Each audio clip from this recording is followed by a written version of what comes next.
Good morning everyone, welcome to a new update of me, Crypto Michael, on the crypto markets. As we do see that there is some volatility in the previous night and Bitcoin starts to look like a little bit toppish at this point, given that once again we see a failed breakout above 14k. So we're just going to analyze the markets for a little bit, as we just had the election day and there's still no victory, but according to Trump there is a winner. So this is going to be some hassle during the coming weeks and perhaps even months. We have to debate how hectic both of the parties are going to do it in the coming period, but I'm happy to see that the price of Bitcoin and other markets are not moving too much regarding it.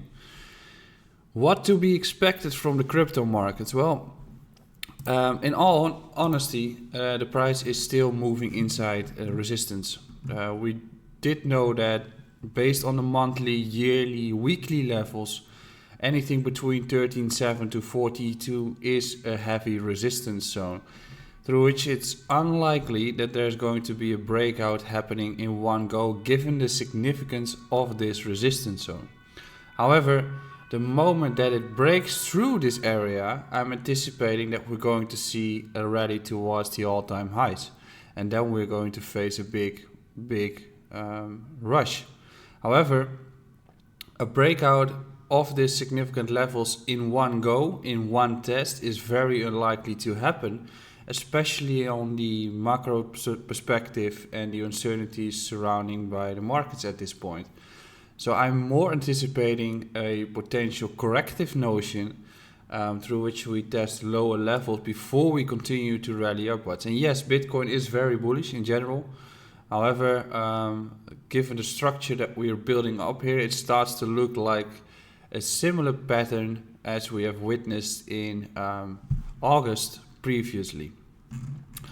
Daily time frame, potential bearish divergence.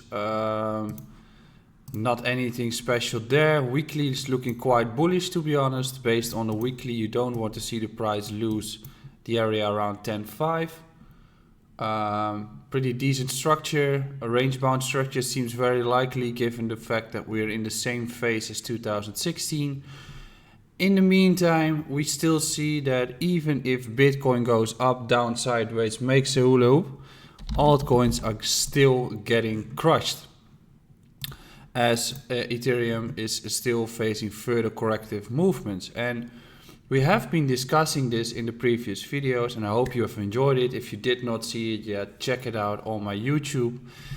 Still heavy corrective notions on altcoins, through which it's still unlikely to expect these to run from here. What you see in the previous year is a rounded bottom construction in which we bottom out and clear support resistance flips before the next rally started to occur. So given historical data and given the importance of cycles in markets, I'm assuming that we're going to see a similar case. Also, if something runs 200-300%, take the profits. Nothing goes up in one go. Everything corrects down to test levels, and that's what you exactly see here on Ethereum, as we see a corrective notion on it, and altcoins are still getting crushed. And if you even check larger altcoins, I mean, I wouldn't even dare touching these before I see a clear confirmation of reversal. This is just a painful correction. That's also why you should not be allocating any heavy positions in altcoins on your long-term portfolio, as that's just too risky to take as an approach, especially given the entire bear market it is in. So daily and weekly time frame, Bitcoin is quite clear. Weekly is looking quite good. If we check the lower time frames, we might be seeing some reversals coming in. What do we see? Well, we do see that we've held the previous high at 13.2. We have been testing the area and got confirmation that we were holding there. So we have been discussing this previously. We held the 13.2 area, through which we see another push up.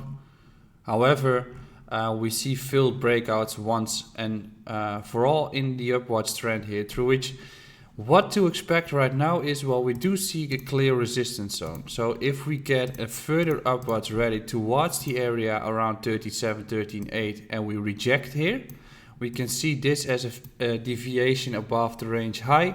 If we do reject at 13.7 to 13.8, it seems very likely that we're going to drop further down.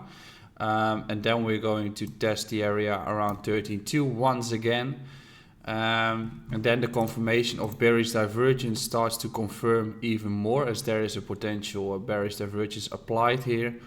So the lower time frames, you should be anticipating a potential breaker around 13.7 to 13.8. If we do reject there, the previous resistance becomes resistance again, and the most likely case is then that the price of Bitcoin is going to drop south, through which it's going to test the other side of the range, and that's in this case the low areas at 13k. And this is the more heavy approach, in which we have witnessed a similar case during August. Breakout failed, went to the other side of the range, which can even be 12.7 in this case, bounced back up and got rejected at the previous resistance, which is likely going to be 13.8, correction.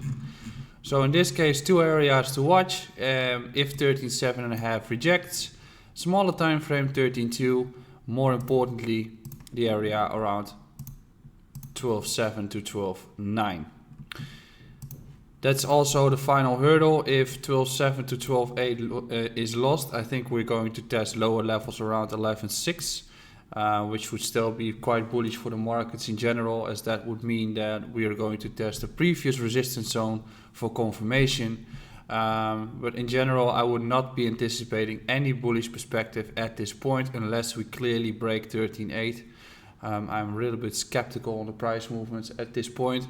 So I'd be more inclined to look for some small shorts, or at least take profits on the trades on the longs, and just wait it out until there's a more clear view on the markets. Ethereum Usdt, let's watch that one for a little bit. We still see that we're holding a critical level, not too bad to be honest. The critical level is established between 368 to 378. If this level fails to hold and it starts to fall through, very easy, but then I'm looking at 315 as the next support zone, as that's the range low. And then we can also claim that this is the range deviation, or the deviation above the range high. So then I'm going to look at areas here for any longs.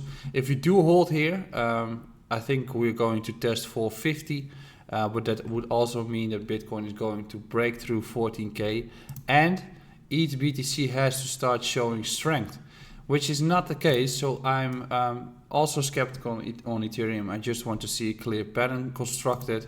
If we take the weekly time frame, it would not be strange to see a slightly further correction to make a sort of bull flag structure on the weekly, through which the BTC pair has tested previous levels, and through which Ethereum USDT tests the range high for confirmation before continuation. Finally, Chainlink, one of the most hyped coins I've seen. Breakdown of trend, and this is basically what I'm expecting on Link to happen as well. If we get this retest happening, that would be great, around 1150, crucial breaker. If we do lose the breaker here, I'm going to look at longs around $7 in this area as a full retrace of this push. And then it starts to be similar as what we have witnessed previously in the previous cycle, as corrections and retracements take the longest time. But as a conclusion, the more uncertainty surrounding the elections, I would not be expecting markets to go up, as that's just not the case at this point. So I think we are in for some freaky last 2 months, and I'll be skeptical about any upwards movements in general. Thanks for watching. If you've enjoyed my content, please subscribe to my channel. If you like my analysis and want to educate more or learn more about analyzing markets, check out my website, where I've got an educational platform where we teach you to become a better trader and analyst and investor in the markets. Have a wonderful day.